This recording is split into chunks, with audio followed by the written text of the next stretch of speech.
So we are thrilled to kick off our very first show here at ISC with a remarkable artist whose creations have been showcased around the world. And if you had the opportunity to be in Barcelona over the weekend, hopefully you had the chance to see her artwork projected on the Casa Batlló. So without any further delay, let's go ahead and introduce you to the talented Sofia Crespo. Sofia, thank you so much for joining us today. Thank you. Thank you so much for having me. Absolutely. So for those who didn't have a chance to view your wonderful artwork on the Casa Batlló, can you tell our audience a little bit about what that was? Yeah, sure. So the piece was titled Structures of Being. It was screened for 2 days. It was a projection mapping on the facade of Casa Batlló.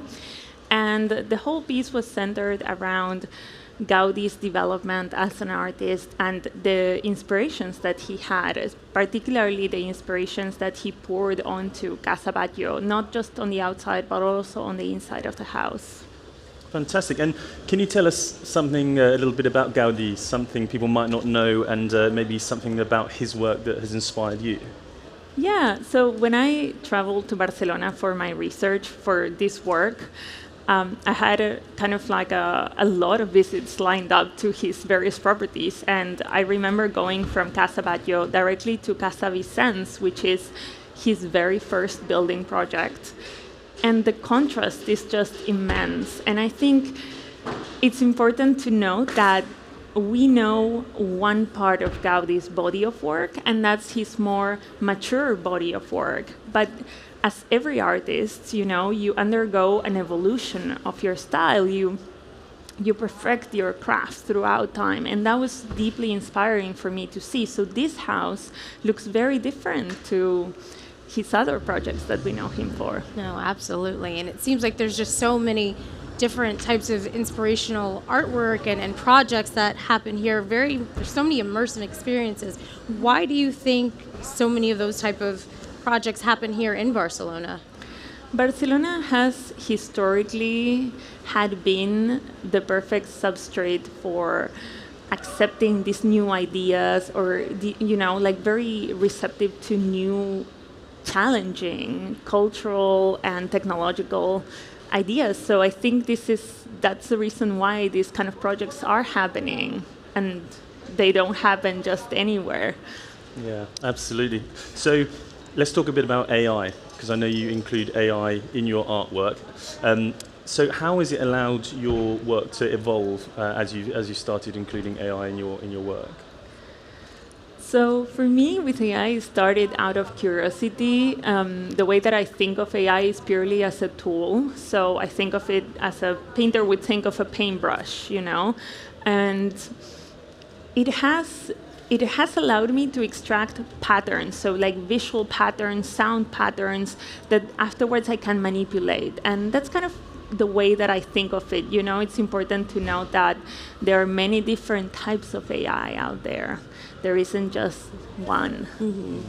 And so how would you say the use of AI in your projects, how has it enhanced your projects and made them better? And has it been advantageous to use this type of technology when you're creating your pieces? On some things, yes, but also this has made it extremely challenging at times, because it's important to note that I'm not a machine learning engineer myself. I very much wanted to go to university for computer science at a point, but I ended up eventually deciding to become a full-time artist. Absolutely. And speaking of challenges, I understand it's your first time doing projection mapping, right? So yes, projecting that's onto correct. something that isn't just a flat surface. How did that go? Can you talk us through the challenges there and how you kind of navigated that journey? Yeah, I'm extremely grateful that Casa Batlló even agreed to have me here, because this is my first projection mapping, and also it's not the easiest surface to map.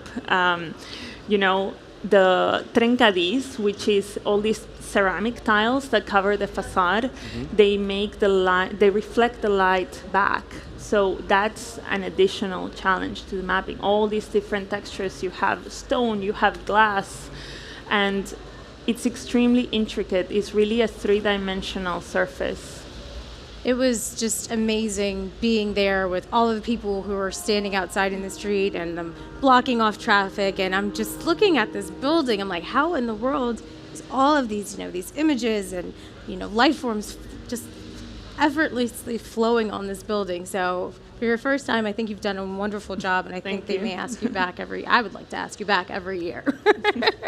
So yes, we had that wonderful projection mapping piece here in Barcelona for ISC, but I know you've done other pieces around the world. Can you share with us some of the other creative pieces that you've done? Yeah, for sure. Sometimes I make works where I question the limitations of AI. So for example, I have this work titled Critically Extant, which was exhibited in Times Square on 96 screens at the same time. And the whole work is about showing how we have a biased view of certain creatures, how, for example, a red panda doesn't get the same kind of treatment as a lichen, or the other way around. Sorry, a lichen doesn't get the same treatment as the red panda because we want to share pandas, we don't want to share lichens as much.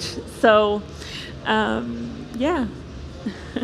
Fantastic. So, while you're here in Barcelona, you've got your fantastic projection composition that's referencing Gaudí, and you've got all the various things there. So when you're doing something in Times Square, for example, is there also you trying to tie in the project to where it's being projected, or is that just unique to this project here in Barcelona? That is unique to this project. Most of the time I think of a piece and then I think about how I want to communicate that idea, but in this case it was the other way around. I knew I had to work with all the strengths and limitations of that facade and that format. Absolutely. And I'm very nosy, but I just want to know, what are you working on now? What can we see next from you? Well, right now I am taking a holiday after. You deserve it.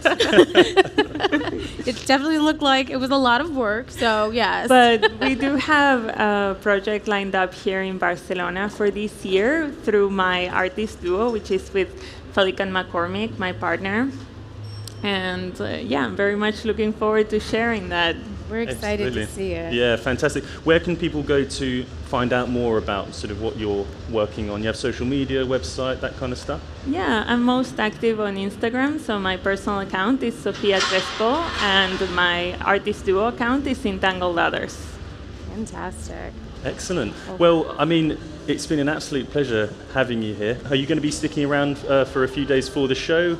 You're going to be exploring ISC a little bit? Yes, I'm actually giving a keynote here. Oh, so fantastic. I'm looking forward to sharing the behind the scenes and how we actually solved all these technical challenges that we run through while developing this project. Yeah, we'll fantastic. definitely have to check that out. Yeah, absolutely. Well, as I say, thank you so much for joining us. And for those who've missed the projection on the Casa Batlló, they can view your piece, which is called Structures of Being, at the ISC Creative Cube, which is actually just behind the stage here. Is that correct? That's showing the whole week? Yeah, exactly. Hope people go to see it because it's shown here. Fantastic. Great. Thank you so much. Yeah, thank you. That's wonderful, and thank you so much again for being our first guest as well on the first ever episode. You did a fantastic job, so thank you so much indeed for joining us. Wonderful.